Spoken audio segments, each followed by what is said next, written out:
Ma'am என்னுடைய வயிறு பானை போல இருக்கு, நான் எந்த அளவுக்கு சாப்பிடுவேன் அப்படின்னா நார்மலாக இவ்வளோ ஒரு பவுல் அளவுக்கு தான் எடுத்துப்பேன்.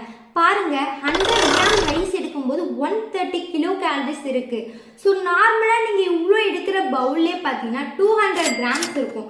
அதில் நீங்கள் பர் டேக்கு எடுக்கும்போது மினிமம் மேக்ஸிமம் 1000 கிலோ கேலரிஸ் ஆகும். அதாவது நீங்கள் ஒரு வேளை சாப்பாடு எடுக்கும்போது, ஸோ நீங்கள் 3 வேளை கால்குலேட் பண்ணி எடுக்கும்போது எவ்வளோ கிலோ கேலரிஸ் எடுத்துப்பீங்க அப்படின்னு நீங்களே செக் பண்ணிக்கோங்க.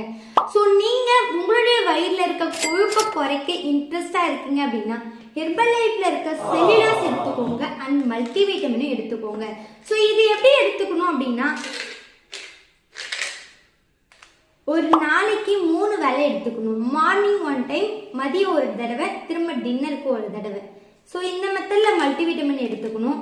இதுவே நீங்கள் செல்லுலாஸ்னா எப்படி எடுத்துக்கணும் அப்படின்னா ஒரு நாளைக்கு 3 வேளை எடுத்துக்கணும். ஸோ டேப்லெட்ஸை பார்த்துக்கோங்க. மார்னிங் 1 டைம், மதியம் ஒரு தடவை, திரும்ப டின்னருக்கு ஒரு தடவை. ஸோ நீங்கள் இந்த மெத்தடில் ஃபாலோ பண்ணும்போது உங்களுடைய கொழுப்பு இருக்கிற இடமே தெரியாமல் ஈஸியாக கரைஞ்சிடுங்க. ஸோ இந்த மாதிரி ஹெர்பலைஃப் ப்ராடக்ட் எடுத்து உங்களுடைய கொழுப்பு கரைக்க இன்ட்ரெஸ்டாக இருக்கீங்க அப்படின்னா ஸ்க்ரீனில் தெரிய இந்த நம்பருக்கு கான்டாக்ட் பண்ணுங்கள். நான் உங்களுக்கு ஹெல்ப் பண்ணி கைட் பண்ணுறேன். தேங்க்யூ.